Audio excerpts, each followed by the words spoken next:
Hello all. We have covered sterility assay and your microbial limit test till now. Today we are going to cover the last part of this particular chapter, that is your microbiological assay. Now what is microbiological assay of an antibiotic? Now we all know what is the function of an antibiotic. The function of an antibiotic is to kill the microorganisms. So that means that when you perform the assay on any antibiotic, the main criteria that you will be selecting to evaluate an antibiotic is how efficiently that particular antibiotic is able to kill that particular strain of microorganism. So basically in all your microbiological assay, what you are going to do is, for example, you have developed a new antibiotic in the market, or you have introduced a new antibiotic in the market. So to check whether your antibiotic is at par with the already available antibiotic, you are going to perform a microbial assay. So basically you are going to compare the antimicrobial activity of your antibiotic against the antimicrobial activity of the already available antibiotic. So it says that inhibition of growth under standardized conditions may be used as a method for demonstrating the therapeutic efficacy of your antibiotics. Even a small change in the structure of the antibiotic molecule can lead to a vast difference in its antimicrobial activity, and hence microbiological assays are very useful for resolving doubts regarding possible changes in the potency of the antibiotic and their preparations. So what is the principle behind your microbiological assay?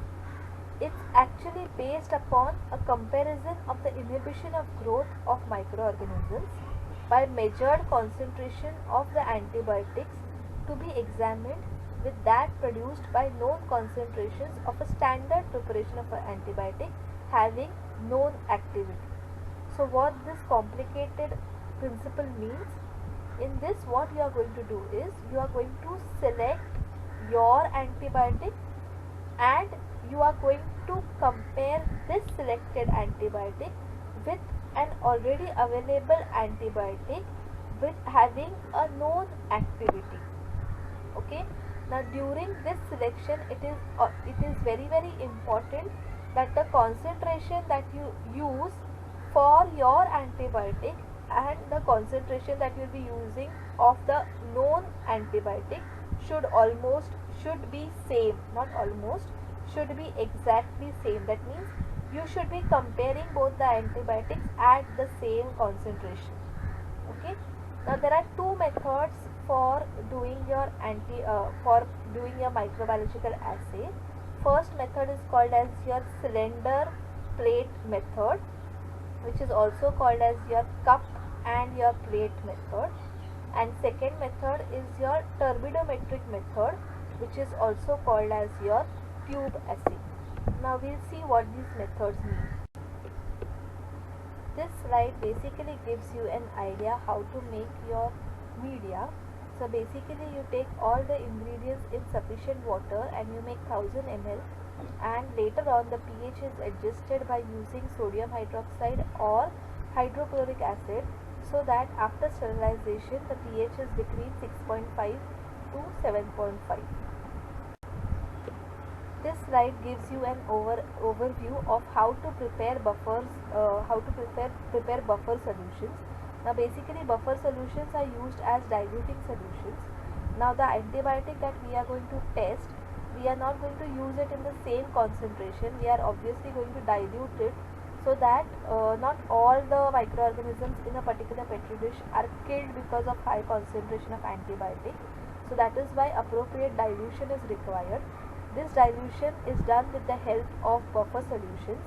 So you can see here there are different types of buffer, right from buffer number 1 to buffer number 6, which has different concentrations of different salts such as dipotassium hydrogen phosphate and potassium dihydrogen phosphate.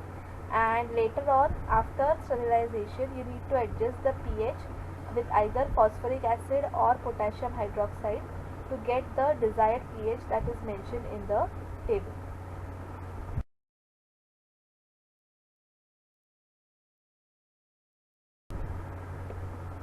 Now this slide basically tells you how to make your stock solutions and dilutions of your test solution. So basically these are the antibiotics. In the first column you can see are the antibiotics of which we know the activity. So they are your standard antibiotics such as your amikacin, amphotericin B, bacitracin, bleomycin, etc. The second column tells you which method you should use if you are working with that particular antibiotic. So method A is your cup and plate method, and method B is your turbidometric method. Column 3 tells you whether you require drying or not. Then column 4 tells you which type of solvent you should use for initial dilution and what should be your stock concentration. Okay. Similarly, the next table tells you what should be your dilution or the dose that should be present for the particular test substance. Okay. Now this slide gives you an idea about preparation of the test organisms.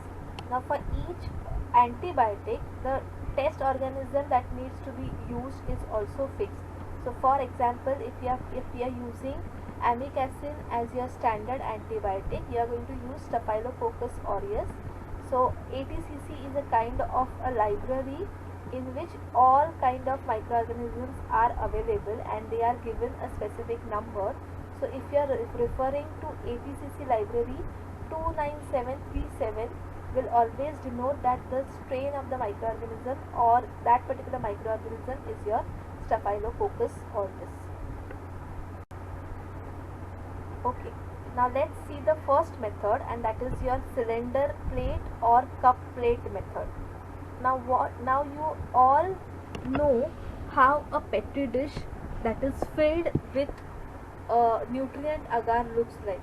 So basically it looks like a semi-solid jelly-like structure which is kept inside a petri dish. Okay. Now we are going to take this petri dish, and inside this petri dish we are going to bore some holes in it with the help of a borer. So basically you have, now this process you have to imagine it because you cannot see it obviously. So you have a petri dish in which you have filled your nutrient agar up to a particular height. Okay. Now when the gel solidifies with the help of a borer is basically kind of a hollow cylinder. Okay. So with the help of this hollow cylinder you are going to bore holes inside the petri dish. If the petri dish is a bigger petri dish, we usually bore 6 holes in this petri dish. If the petri dish is a smaller petri dish, maximum 3 holes are bored into the petri dish. Okay. So now let's move to the name. That is why this method is called as your cup and plate method.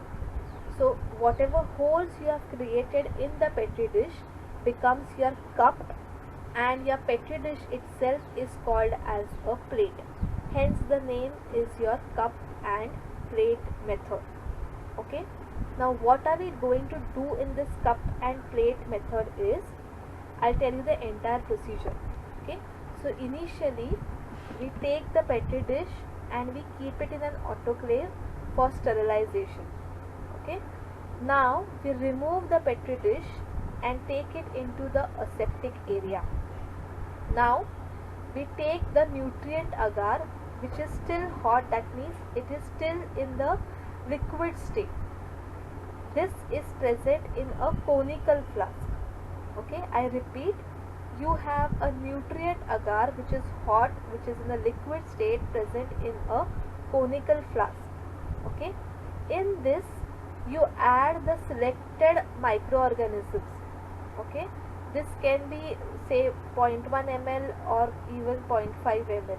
not more than that. That dilution you need to calculate according to how much is the concentration of microorganisms in the stock solution. Okay.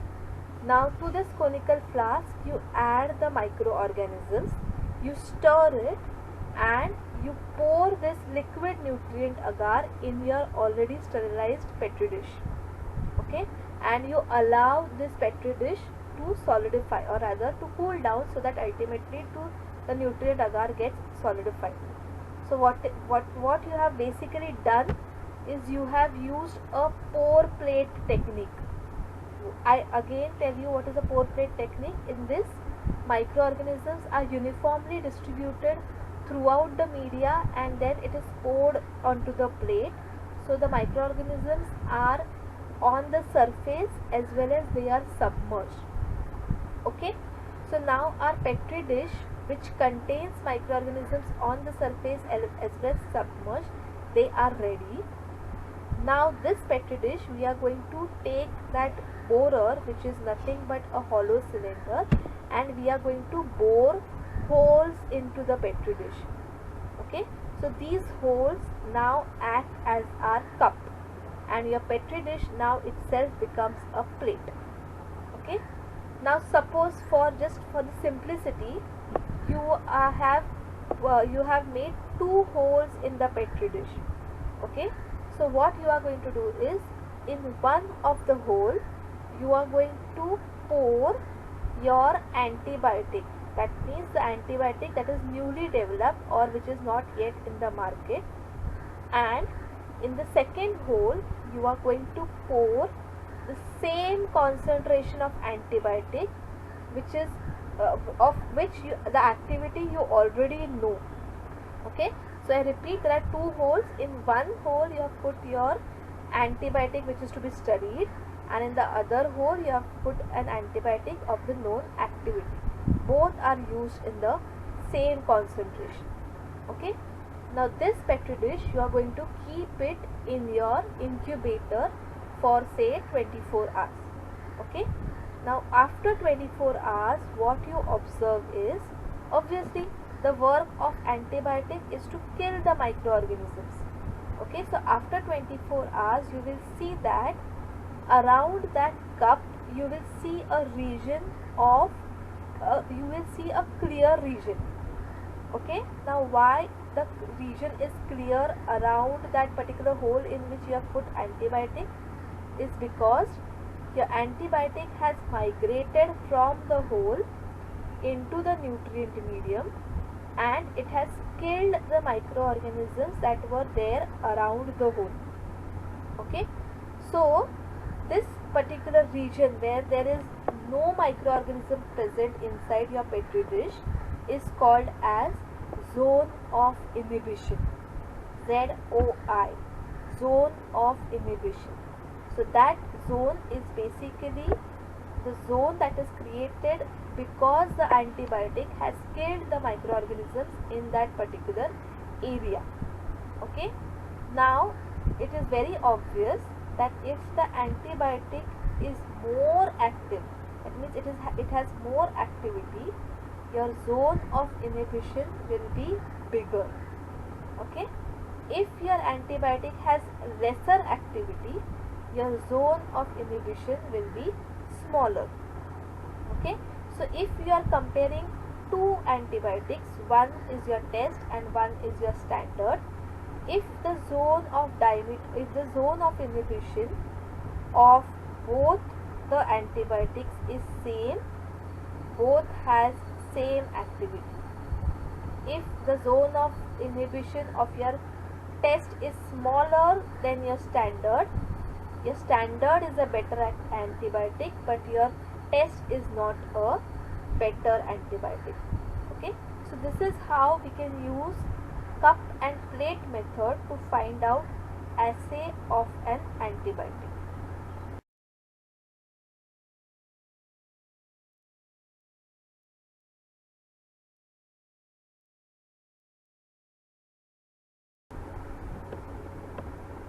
Okay, so now this is the second method to perform your microbiological assay of an antibiotic, which is called as your turbidimetric method or tube assay method. So what we basically do in this method is we select 5 concentrations of a known antibiotic. Okay, for example, if we take amic acid. Okay, now for this amic acid, which is a known antibiotic, we select 5 different concentrations starting from a higher range to a lower range. So just for an example, if we start with 100 microgram per ml, the second concentration would be 80 microgram per ml, third would be 60, fourth would be 40, and fifth would be 20 microgram per ml. Okay, so we have made dilutions of our standard antibiotic. Now we are going to take 5 test tubes.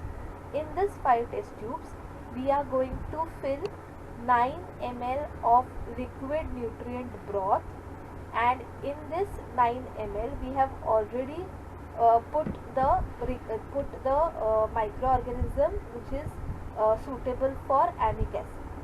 Okay, so we have inoculated the microorganisms in the liquid nutrient broth, and 9 ml of this liquid nutrient broth is filled in each individual 5 test tubes. Now to this 9 ml we are going to add 1 ml of 100 microgram per ml in one test tube. In the second we are going to add 1 ml of 80. In the third we are going to add 1 ml of 60, so on and so forth. Okay, so basically now we have 5 test tubes with different dilutions of our standard antibiotic. Okay, in addition to this, we are also going to maintain one test tube which is only your liquid nutrient broth, which does not contain any antibiotic or which does not contain even your microorganism. So this test tube is just your pure liquid nutrient broth. So this is called as your negative control. Negative control helps you to tell whether your liquid broth itself is devoid of any microorganisms. So that becomes a negative control. Second becomes your positive control. So we have taken another test tube which contains your liquid nutrient broth along with the microorganisms added to it. So that becomes positive control. Positive control is to find out whether the nutrient broth is supporting the growth of microorganisms. Okay, and third test tube is your blank test tube. So you have your nutrient broth, your microorganism. In addition to this, you add formaldehyde, which is usually used as a substance to find out whether the test is going to come positive or negative. So it becomes as a standard for you. Okay, now your next step is you have made dilutions of your standard antibiotics starting from 100 almost till 20 microgram per ml. Now from this you are going to select the median concentration. So we have taken 10, 100, 80, 60, 40 and 20. From this your median concentration is 60 microgram per ml. Okay, now if you select the 60 microgram per ml of your standard antibiotic, you are going to make one test tube of 60 microgram per ml of your test antibiotic as well. Okay, so basically in your test antibiotic test tube you will be again having 9 ml of your liquid nutrient broth plus your microorganism plus 1 ml of 60 microgram per ml of your test sample. Okay, now all these test tubes that you have prepared, you are going to incubate it in an incubator, or you are going to keep it in a water bath, and at the end you are going to find out the turbidity, okay, of all the test tubes. If your turbidity of your test and your sample matches, then both your test antibiotic and your standard antibiotic have this as the same amount of antimicrobial activity. So that is the basic principle of doing your turbidimetric analysis.